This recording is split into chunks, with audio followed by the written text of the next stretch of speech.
नमस्कार, जय हिंद, जय भारत। आज हम रिएक्शन देने वाले हैं सुधांशु त्रिवेदी जी के हिंदुत्व पर दिए गए भाषण के ऊपर। तो चलिए मित्रों, शुरू करते हैं।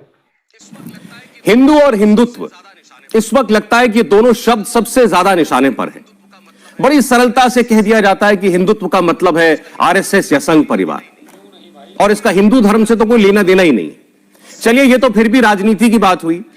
सबसे खतरनाक बात यह है कि अब तो हिंदू के नाम पर भी कोई भी कुछ भी कहकर बड़ी आसानी से बचकर निकल जा रहा है।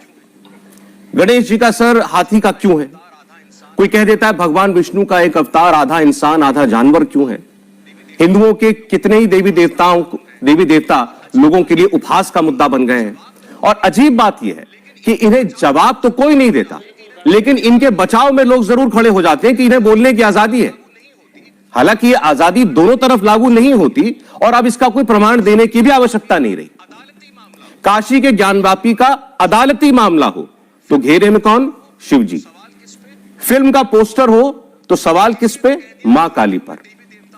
किसी ने तो कह दिया कि हिंदुओं में देवी देवताओं की होलसेल लगी हुई है।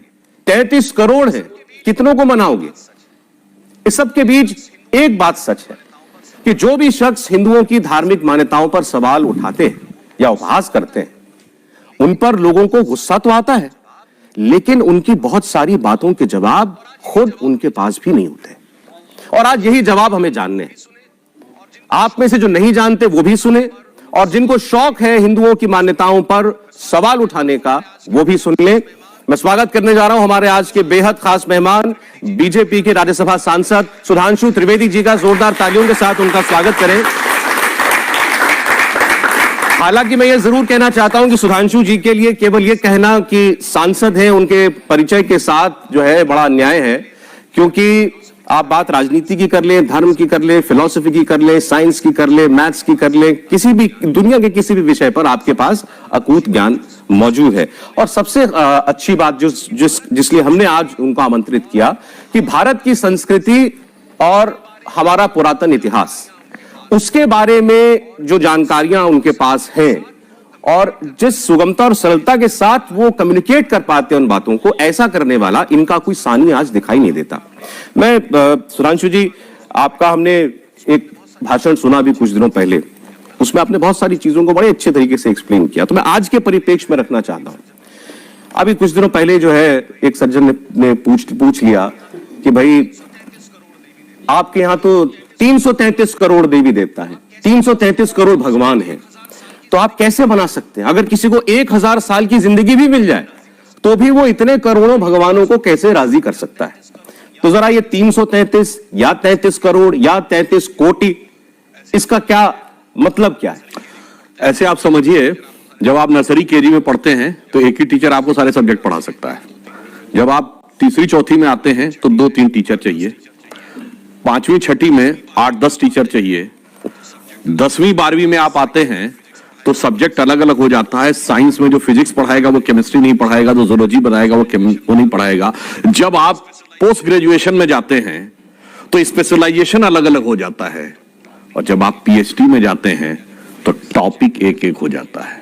यानी वो एक सब्जेक्ट जिसको आप केजी में कहते थे समय मिला के एक हैं, वो पीएचडी तक आते आते सैकड़ों हो जाते हैं। तो बस इतना समझ लीजिए, जो ज्ञान और चेतना के जिस स्तर पर होता है उसको उतना ही स्तर समझ में आता है। हिंदू और भारतीय संस्कृति चेतना के उस स्तर पे थी जो पीएचडी और पोस्ट डॉक्टरल का लेवल है। इसलिए एक एक सब्जेक्ट के, एक एक टॉपिक के, एक एक चीज के एक्सपर्ट हैं। तो देवता भी, अब आप ये बताइए, भगवान तो अनंत है ना, तो अनंत का स्वरूप एक ही रूप में होगा, अनंत की अभिव्यक्ति भी अनेक प्रकार की होगी। और ये तो वो लोग हैं मान्यवर जो ये कहते हैं कि आइसक्रीम तो 50 प्रकार की होनी चाहिए, ठीक है, ड्रेसेस दर्जनों प्रकार की होनी चाहिए, मॉर्निंग इवनिंग फलाना ढिमाका, और भगवान एक प्रकार के होने चाहिए। क्यों? इसलिए कि भगवान के लेवल पे अभी वो प्रिमिटिव लेवल पे पड़े हैं, जिसे कहते हैं करिया अक्षर भैंस बराबर। तो इस कारण से उनको लगता है, ये उसमें मैं उनको दोष नहीं देना चाहता, जिसका जितना स्तर है, जैसे हमारे यहां कहते हैं ना, आकाश से पानी समान रूप से बरसता है। बरसात का सीजन चल रहा है ना, एक गिलास रख दीजिए तो गिलास भर पानी आएगा, जग रख दीजिए जग भर पानी आएगा, बाल्टी रख दीजिए, बाल्टी भर पानी आएगा। ड्रम रख दीजिए, ड्रम भर पानी आएगा। सरोवर में सरोवर भर के आएगा, नदी में नदी भर के आएगा। तो जिसकी जैसी पात्रता, विद्या ददाति विनयम, विनयम ददाति पात्रता। वीडियो कैसा लगा मित्रों? अच्छा लगा है तो कमेंट में जरूर बताएं, वीडियो को लाइक करें और शेयर करना बिल्कुल ना भूलें। पसंद आया हो तो चैनल को सब्सक्राइब भी कर दें।